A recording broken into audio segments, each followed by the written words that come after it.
और आपने ट्वीट किया कि जुम्मे के दिन जो है शराब बंद किया जाए, तो उसका इसका क्या संबंध है सर, क्या कनेक्शन है? देखिए, हर चीज अगर आप फेथ की बुनियाद पे करते जाएंगे तो ये संविधान के फंडामेंटल राइट के संविधान के प्रियम्बल के खिलाफ है।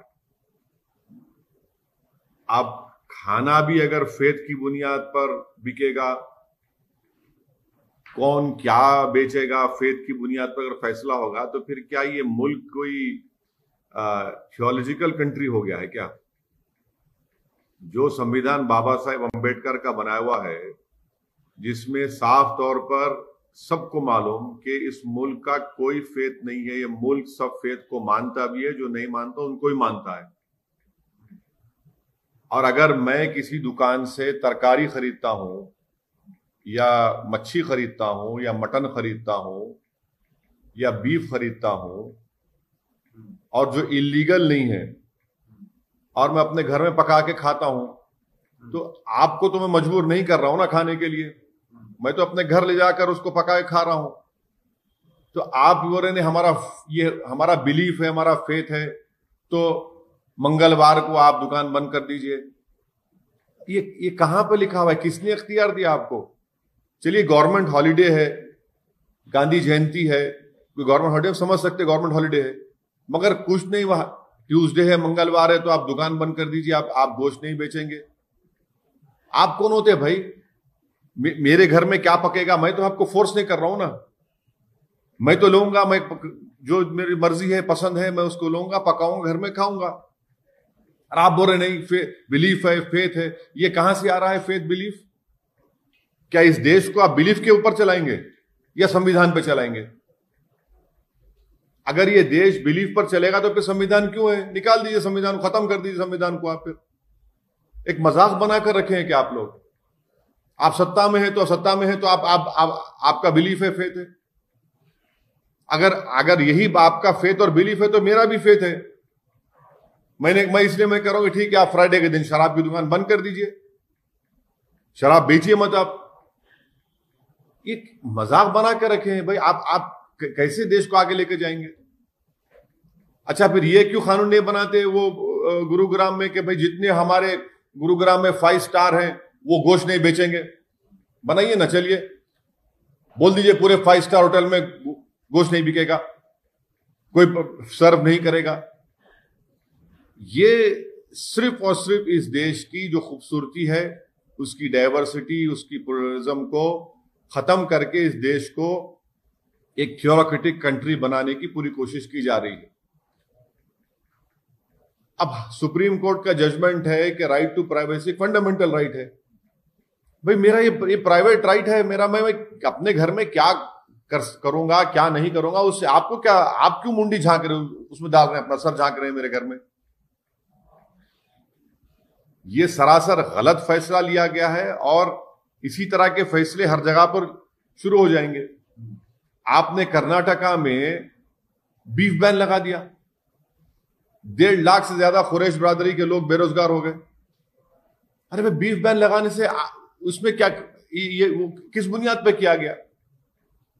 तो इस तरह से हर तरीके से लोगों को बेरोजगार बनाया जा रहा है, इकोनॉमिकली उनको हर्ट किया जा रहा है, बिलीफ के नाम पर, फेथ के नाम पर।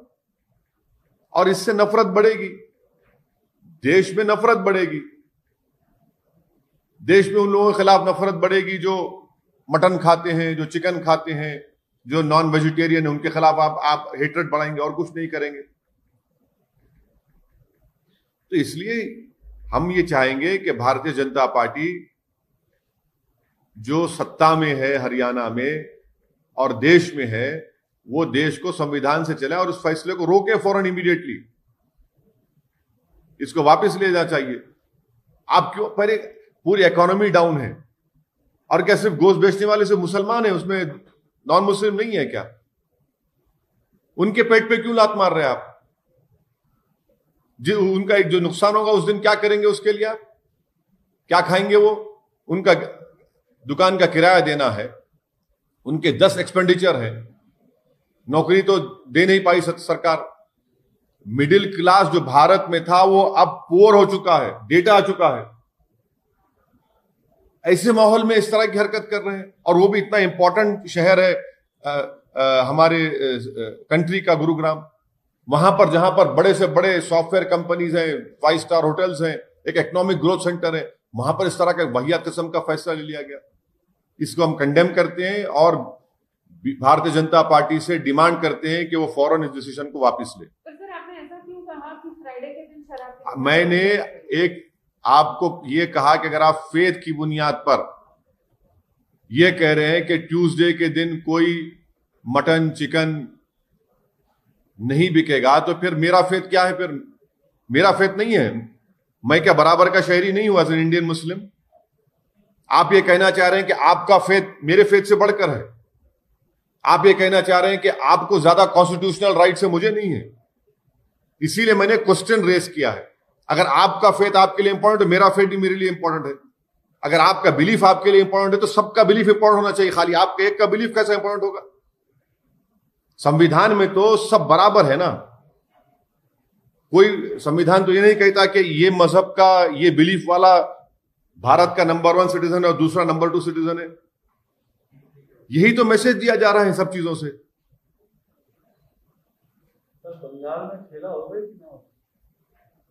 अभी आप जो है ये चिकन मटन की बात हो रही है, इलेक्शन की बात बाद में हो।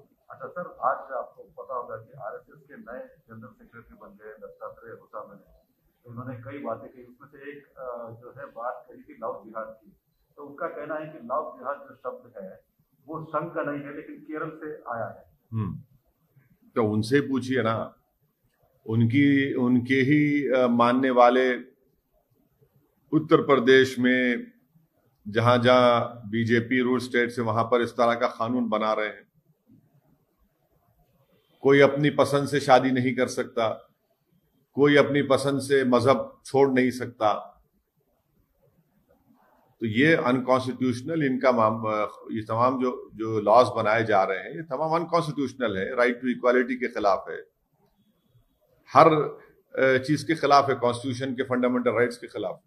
जमीरुल हसन साहब पार्टी टीएमसी बोल रहे हैं कि ममता बनर्जी को जितवाएंगे। हाँ, तो उनसे पूछिए भाई, मेरे को नहीं मालूम। और उन्होंने ये कहा गुरुग्राम में जो डिसीजन लिया गया है उस पर आप विरोध कर रहे हैं। अमूमन ये माना जाता है कि मुस्लिम कम्युनिटी के लोग संदेह में लगे हुए हैं, लेकिन क्या उन लोगों के साथ जो है जो हिंदू झटका मीट स्टॉप करके चलाते हैं पूरे गुरुग्राम में, क्या उन लोगों के साथ भी? मैं ये कह रहा हूं कि आप किसी के भी कारोबार को, बिजनेस को, उनके ऑक्यूपेशन को किसी के बिलीफ के नाम पर बंद नहीं कर सकते। आप उसका ऑक्यूपेशन में सब लोग शामिल हैं, सिर्फ एक समुदाय के, एक मजहब के लोग नहीं, उसमें सब शामिल हैं। अगर जब बंद होगा तो सबको नुकसान पहुंचेगा। मेरा इंपॉर्टेंट क्वेश्चन ये है कि आप होते कौन है कि मैं क्या खाऊंगा, क्या पका के अपने घर में खाऊंगा, और मैं आपको फोर्स तो नहीं कर रहा हूं ना, आपको पार्टेक भी नहीं कि आप क्यों कर रहे हैं। आपका वो जो स्टेप लिया गया है वो गलत है, ये कह रहा हूं मैं। इसमें सब शामिल है। अगर आप बिलीफ की बात कर रहे हैं, आपका बिलीफ ये है, तो फिर फ्राइडे के दिन भी तो मेरे लिए as a Muslim, Indian Muslim, मेरे लिए भी इंपॉर्टेंट दिन है वो।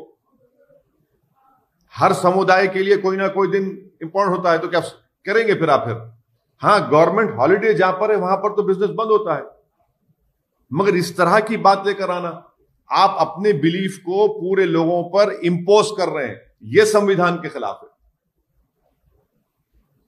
सर, उत्तर प्रदेश में जो आपको पता होगा कि पब्लिक प्लेसेस में मंदिर हो या मस्जिद हो या कई ऐसे रिलीजियस प्लेसेस है, उसको ये करने के लिए ड्राफ्ट मेरे को नहीं मालूम, मैं उस बारे में पढ़ा नहीं, पढ़ के बता सकूंगा आपके लिए। मेरे को हाँ,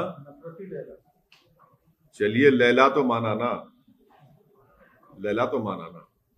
और जो लैला होती है वो नफरत नहीं होती, लैला से मोहब्बत में मजनू दीवाने होते हैं, समझे ना। लैला की मोहब्बत में पूरे मजनू दीवाने होते हैं। अब आप नहीं हुए तो समझ में नहीं आ रहा क्यों नहीं हो रहे आप। सर, इलेक्शन वेस्ट बंगाल में क्या है, आप कंटेस्ट करने वाले क्योंकि आपका सीट में बताएंगे मैडम, आपको जल्द से जल्द बताएंगे।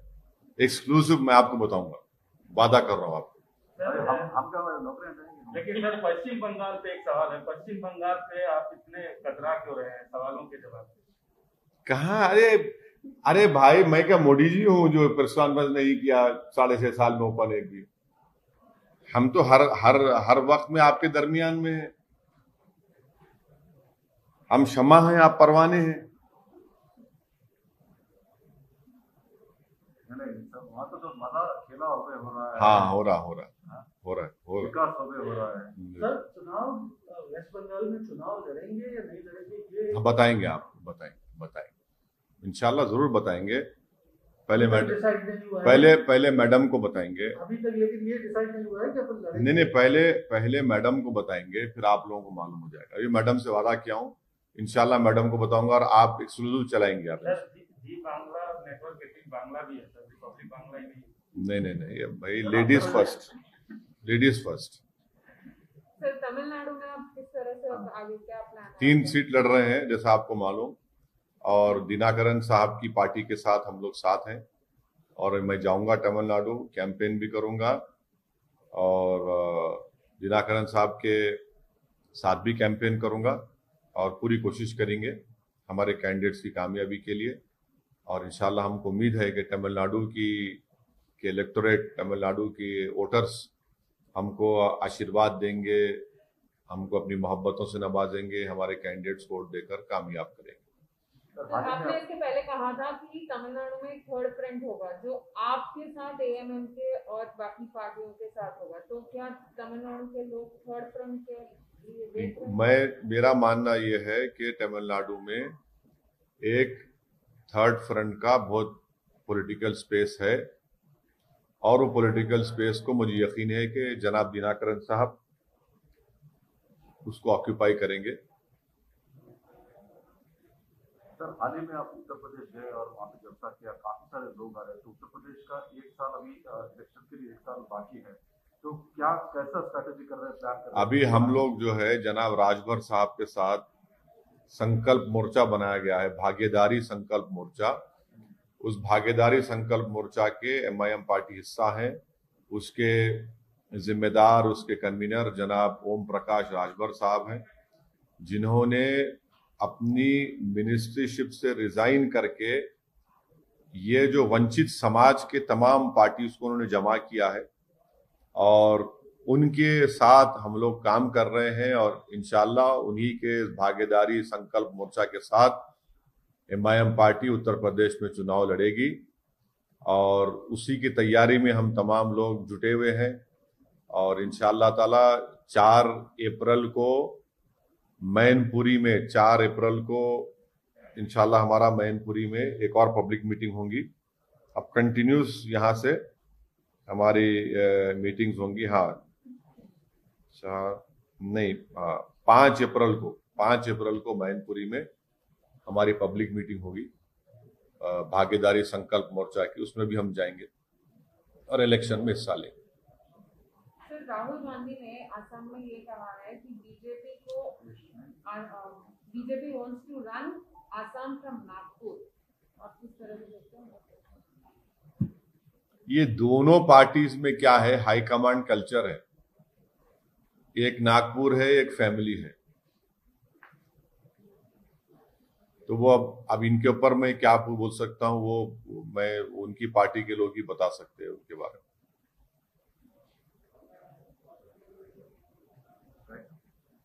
Okay sir, thank you.